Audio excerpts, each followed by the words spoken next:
Hey guys, what's going on? I'm Peter Parkour, and I am one of the distorted theorists. That's right, Jesse is not here. I'm doing a little bit of solo stuff at my own place now. The reason being, I want to do a little bit of review on Moon Knight, as you can see from the title. Jesse is doing his reactions, so I figured I'd go a little bit more in depth to Moon Knight's episode 1 and 2. And uh, yeah, I mean, I don't want to spoil my rating, but if you're able to read faces, you can kind of tell I'm excited to talk about this. So, and there's many reasons for this, but we'll get into that shortly.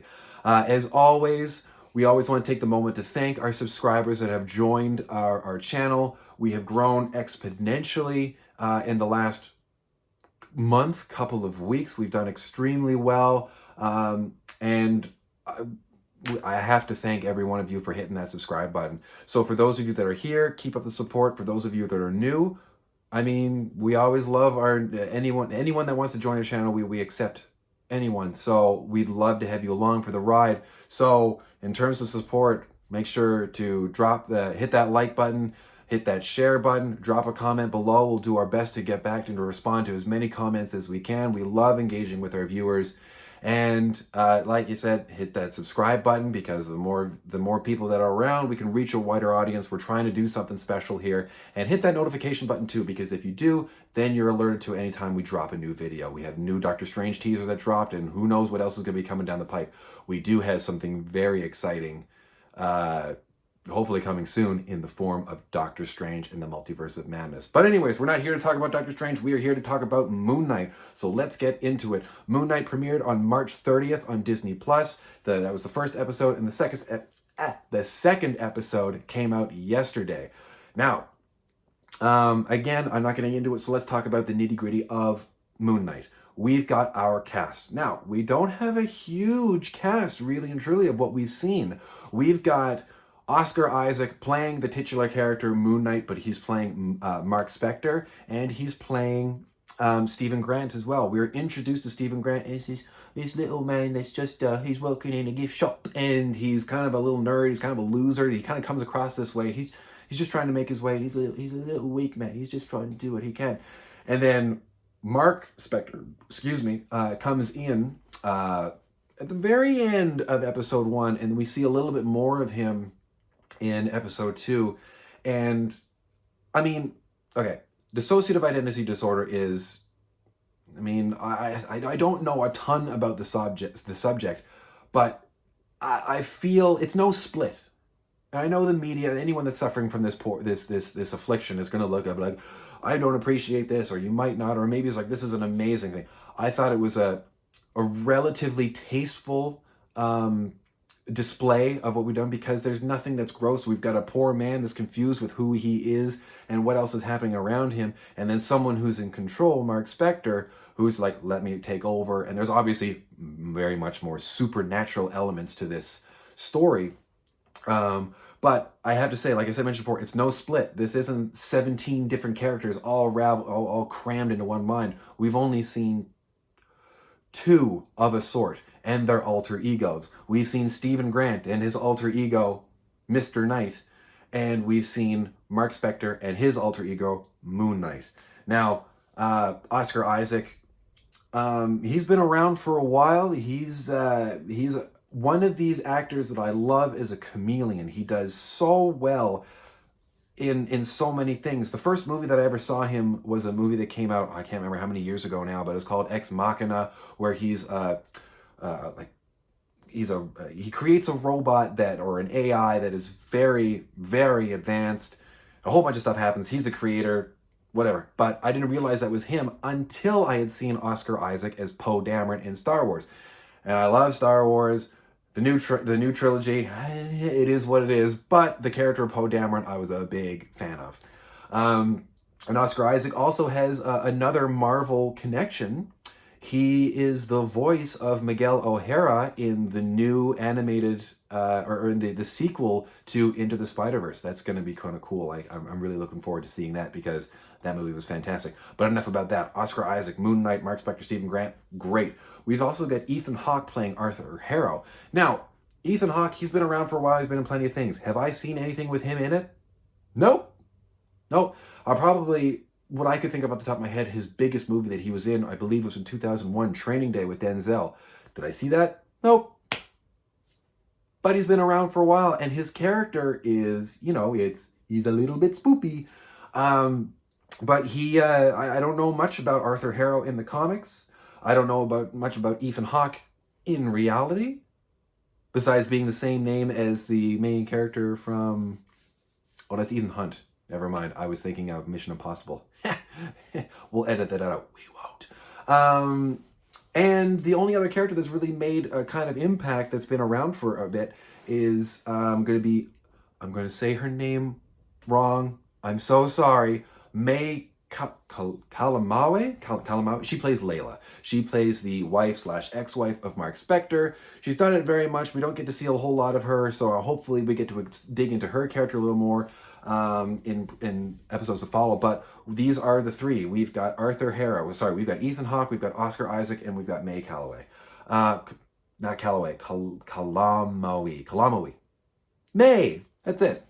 And I'm sure there's more to come too, because it wouldn't be just a show with just three people. There's got to be supporting characters. But Oscar Isaac, big fan. Big fan of what he's doing. Ethan Hawke, big fan of what he's doing as well, because they're setting everything up, and I'm questioning, who are these people? What more could be happening? I have questions that need to be answered. And May, keep up the good work. There's nothing I can say yet because she hasn't done a whole lot yet. The show has been written by Jeremy Slater. Not a whole lot that he's done. He did serve as a writer on the Fantastic Four movie that came out a couple of years ago. Not the greatest piece of cinema, but that's a story for another day. I don't think that was Jeremy's fault. I don't think that was the director's fault of that movie either. I think that was the studio's fault, but enough about that. He's also apparently going to be one of the writers for the upcoming Mortal Kombat sequel. I did see part of the new Mortal Kombat movie. I liked it. Wasn't terrible. Wasn't great. It was a movie. But I enjoyed it, so I'm enjoying Moon Knight. Oh God, I said it too early. And the directors for first episode, we have Mohamed Diab. Don't know who that is. Relatively unknown. I had to look up some stuff on IMDb and done some stuff. None that I would know. So this is my first foray into Mohammed stuff. And episode 2, it was directed by a directing duo of Aaron Moorhead and Justin Benson. What have they directed? Don't really know. Did look at some of that stuff. Nothing that I'm familiar with. They did it well. Exposition in the first one, backstory, great. Action in the second episode, great. I can't. I mean, we're only 2 episodes in. 6 episodes, there's not a whole lot that we're going to get because there's a lot of story to cover. And in terms of story, I mean, our first episode is just kind of what's going on. We can't really figure out who Stephen Grant is. We keep hearing rumors of Mark. We keep seeing this bird character, this large character that has a floating bird skull and a big staff. There's a big booming voice in a sequence in Austria that involves both Mark and Stephen. But we don't get to see what Mark does. We only see what Stephen experiences. Like the first episode is pretty much taken from Stephen's point of view until the very end of the episode. So we see him blacking out. I don't know. Keeps having these episodes of and every time something has happened. There's a car chase sequence that's in the first one. I can't sing the praises enough about this sequence. I loved it. It's hitting that humor aspect of it, but also the poor man is suffering through a mental health issue. So like you got to feel for him in the same way. And Oscar Isaac captures that. I do feel bad for the poor guy, but I can't help but laugh. Oi. At some of the little quips that he's making. He's holding a gun by the wrong end, throws it away, he's screaming at a car that's chasing at him. They're getting crushed by stones or falling rocks. It's a great little sequence. And in the second, we do have to see something happened at the end of the second episode. I don't want to reveal too much, but the same thing happens in the second episode when we do get to see Moon Knight kind of surface, but we also see a different version of Moon Knight. We get to see Mr. Knight. He's not wrapped up in what we see in the title cards of this kind of big arcing hood and the big cape. Mr. Knight looks like he's wearing a suit. You know, he's just got his little hood on, and he's Steven with superpowers, which is kind of neat. But there's a little more exposition into the backstory I love. We get to find a little bit more about Arthur Harrow and Mark Spector, who is the avatar of the god of the moon, Khonshu, an Egyptian god. And Khonshu is that large voice that we hear in Austria. What are you doing? Kill him. Get him out of your way. This is this stuff that we get to hear, and we can finally put a voice to the skull. Yeah, so all the pieces are in play, but now we're starting to kind of get a little bit more of the plot. We have to stop this. There's a large threat on the horizon that Moon Knight now has. Moon Knight and Mark Spector have to work against, because it could mean bad things, because that's how things work in the Marvel Universe. You kind of come to light. When you get your own show, you're going to be dealing with some bad guys. And that's what it is. So if you don't want to deal with any badness, don't get your own show, I guess. I think it's pretty simple. So in terms of the show, so the story, I'm really enjoying. The cast, I'm really enjoying. There's a couple of beats in the story that, again, they're kind of missed a little bit. There's some exposition that's there, and it feels a little bit drawn out. And I understand why they have to do that. But it just, in a 45 minute long episode, as much as I know, this will probably be explained in the next one, I kind of want it to be explained now. Now, I'm not talking about story elements that I know haven't occurred. There's things that are like, okay, I know the way this is going to work. It's going to be explained. But I'd just rather it be explained now. I'm greedy. That's all I can say about it. It's not a bad thing, because it reels me in. It keeps me intrigued. It keeps me a part of the audience that really wants to know what's going on. The cinematography, there's lots of wide shots. There's shots that are coming out a lot of these comic book shows. Very epic, CGI or real shots that are coming out, but they are what I would look at in a comic book as an environment shot. Like, you've got that big page panel where you see a building or whatever, your wide arcing shot, which I love those, and I love when you're able to compare them to the actual comic book and the movie at the same time. We see a lot of those. There's a lot of fun action that is very campy with comic books. And some of my favorite shots that they have in Moon Knight are almost like they're shots that are taken from directly above, like not even a bird's eye view. I guess it is a bird's eye view, a moon's eye view, Moon Knight. It's not these crazy shots that, a Michael Bay, where there's a drone that's like flipping over and making you want to throw up as everything's going on. It's just a static shot, whether it's CGI or real. It was most apparent in the second episode when Steven is in the back of a taxi cab. It pulls up, or a cop car really pulls up. But what we see is we're looking down on top of this village. It's a large smokestack, and it's a static camera shot, and we just see the car just kind of pull in, a little bit of music, a little bit of expose from the characters that are inside the vehicle, and it's just these subtle ones. And again, it's a comic book shot. I love that stuff.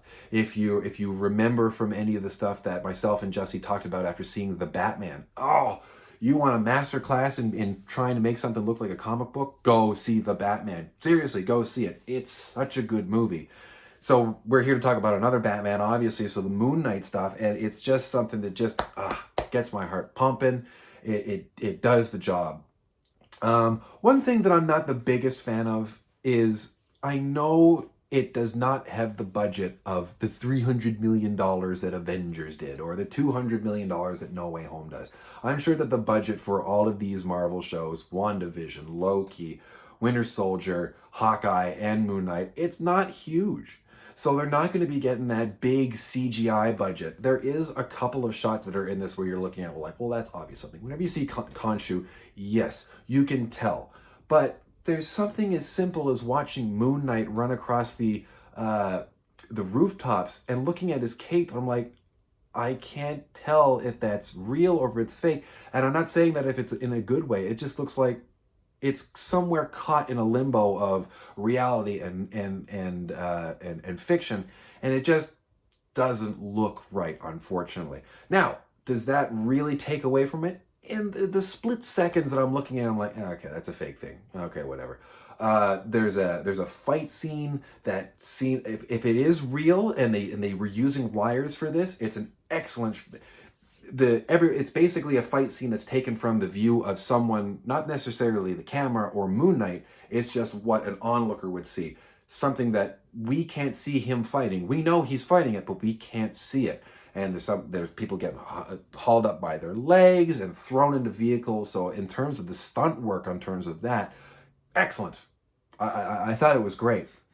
But overall, this is what you're trying to figure out.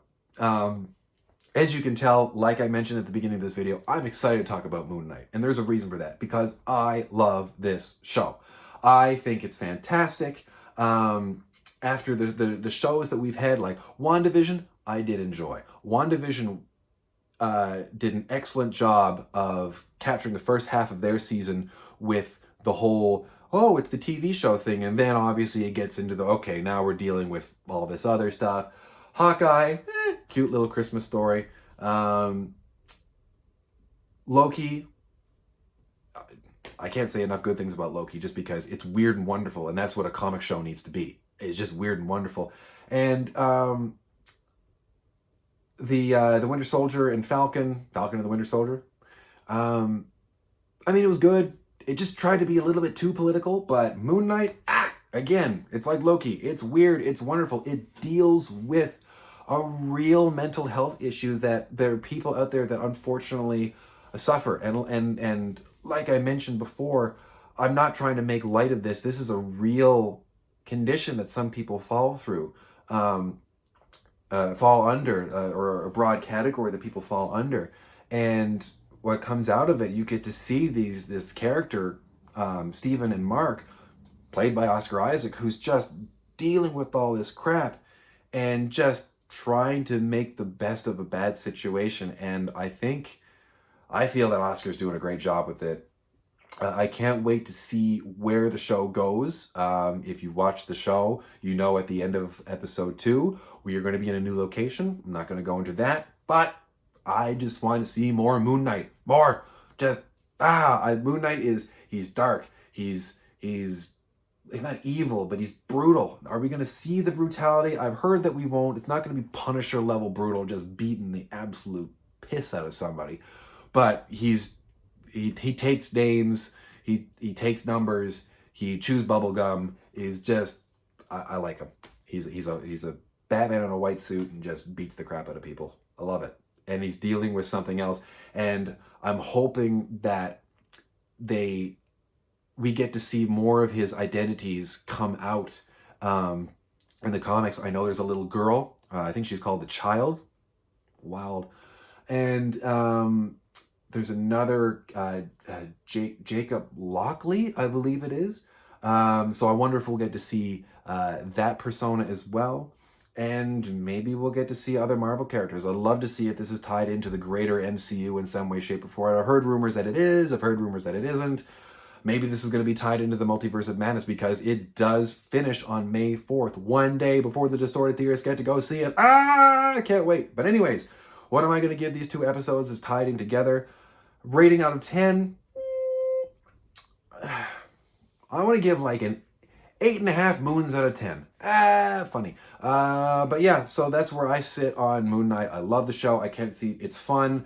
I can't wait to come home from work or for my wife to come home from work to watch it with me. We're both very intrigued by it. We think it's possibly one of the stronger shows that have out just because it's not connected to anything and we don't know anything about it. But anyways, enough about that. Like I mentioned before, drop a like, share the video, drop a comment, subscribe to the Distorted Theorists, and hit that notification button so you know what's going on. I'm Peter Parkour, and like we always say on the channel, keep it real.